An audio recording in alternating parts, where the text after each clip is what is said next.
But the fact that Ryan, has gone through 3 top trainers that would have done a great job, Eddie Reynoso, Joe Goosen, and Derrick James.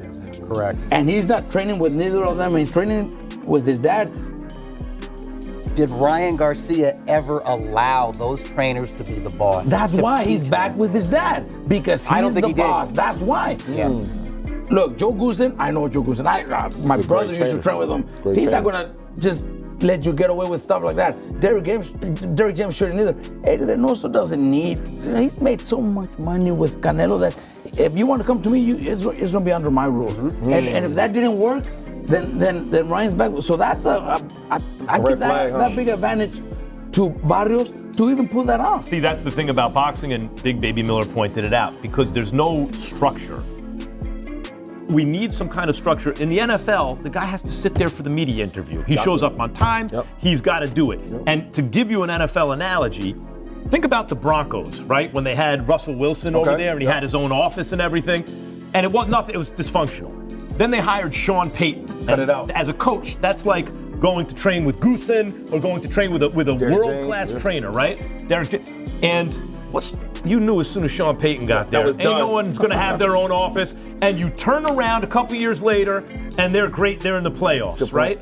That's the thing in boxing, when fighters want it comfortable, right? Sometimes when Miguel Cotto would want to train in certain places because it was more comfortable for him, I thought, I want to see the Miguel Cotto when it's uncomfortable, right? And Cotto's a great fighter, of course, and a serious person, but the fighter really has a little too much control when they reach a certain level sometimes of their own career, which is good in one way, but in another way can limit them athletically. Because boxing is not a comfort business. What's up, everybody, and welcome to Boxing Insider. Ryan Garcia is one fight away from either silencing every single critic he has or becoming exactly what they said he was. And this week, Max Kellerman and the Inside the Ring crew sat down to break the whole thing apart. Let's get into it. So the fight is Ryan Garcia versus Mario Barrios, WBC welterweight title on the line, Saturday, February 21st at T-Mobile Arena in Las Vegas. As everybody says, left hand, make sure that's up, you gotta protect it, blah, blah, blah. That's what I would imagine he's saying. And got to take that away. It's probably, other little things like that. They drill a lot of just keeping the hands up all day long. So it's like here, here, here, here, here. But, this freestyle type of boxing, with technique is going to overwhelm this man. And right away, Kellerman made one thing very clear. He loves Ryan Garcia. He said it straight up. Ryan Garcia versus Mario Barrios. Guys, Ryan's our guy. Yes, he is. He's been on this show as a panelist, and he is unusually talented. So we are rooting for our guy, guys. But at least I am. But then he hit the brakes, because even though the love is real, the concern is just as real. Here's what people are seeing.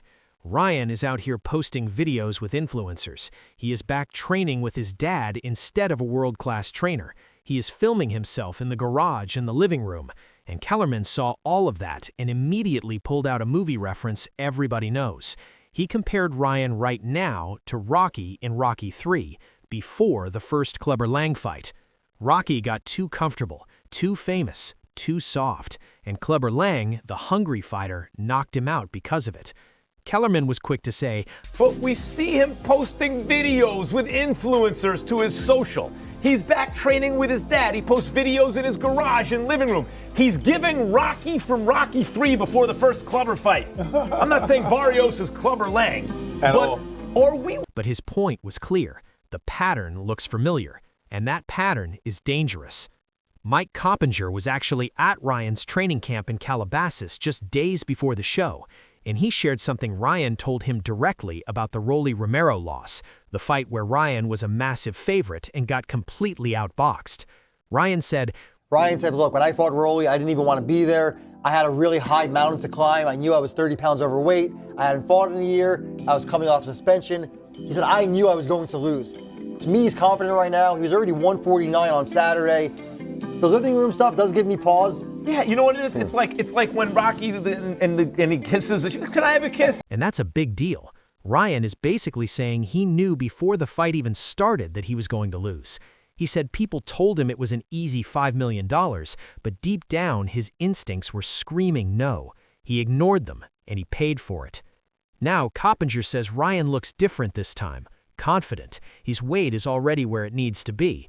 But even Coppinger admitted the living room and garage videos still give him pause. Something about it just does not sit right. Gabe Rosado, who has been in the ring with elite fighters his whole career, agreed that Ryan's talent is on another level. But he put it simply. Power? Absolutely, but it's just he lacks the discipline. Right. And when you're fighting a guy like Barrios who is disciplined, he's a little boring. I mean, Barrios really doesn't, he's not charismatic or nothing like that. He's not like Ryan, but he's disciplined. And he has Goose in his corner. And when you're fighting someone like Barrios, who is the opposite of undisciplined, that gap matters. Barrios is not flashy. He is not exciting on social media, but he shows up, he does the work. And this time, Barrios has Joe Goosen in his corner, a trainer who has worked directly with Ryan Garcia before.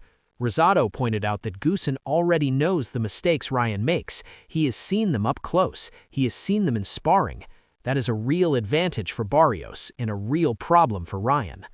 LaShawn McCoy came in with a different angle, though.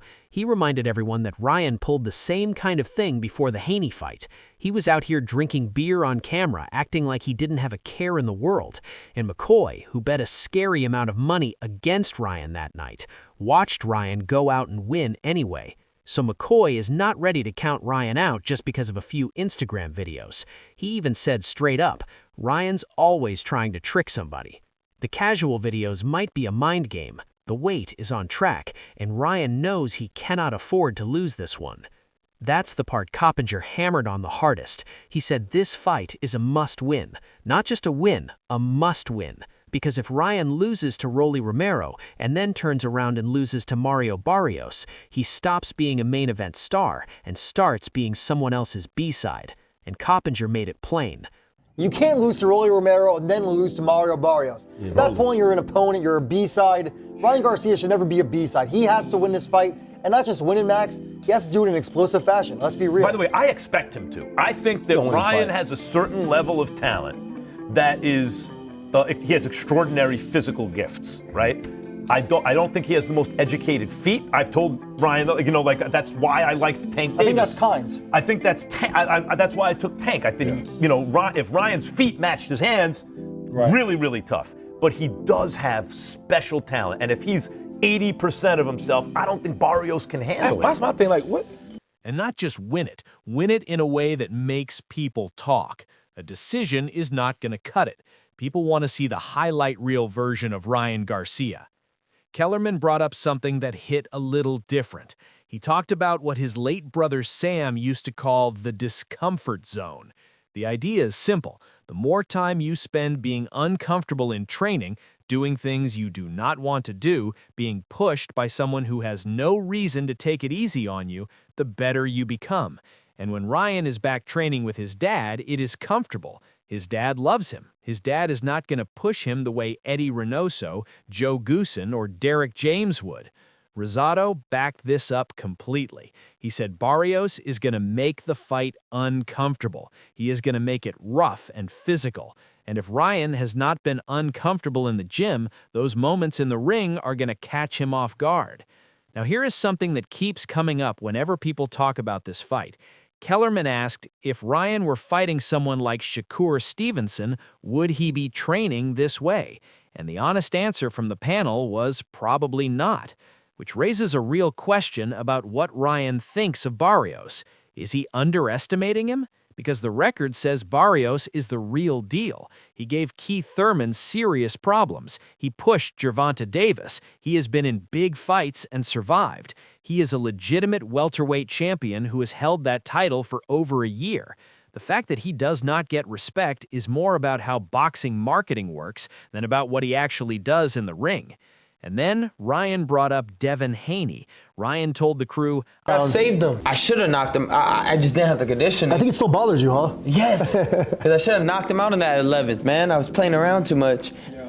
And I was like, ha ha, like, bro, man. But next time, oh, that next time, buddy, you won't have a next time. I'm finishing you. You will never box again if we fight again, and you know that. And I have. He said he was playing around too much in the 11th round when he had Haney hurt, and it still bothers him. Then he went further. He looked straight into the camera and said, Bow to that. If we fight again, you will never box again. I promise you that. Strong words, and Kellerman's reaction was exactly what everyone watching was thinking. This is a fight that absolutely has to happen. But before any Haney rematch talk, Ryan has to get past Barrios. And Barrios, for his part, is not worried about the noise. He told the crew he is preparing for the best version of Ryan Garcia, not the distracted version, not the Rolly Romero version, the dangerous, locked-in version. He said everything else, the social media, the influencers, the videos, is just background noise. He is focused on one thing, defending his belt. Rosado broke down what Barrios needs to do to win. It starts with the jab. Barrios has a good one, and Ryan's footwork is not always clean.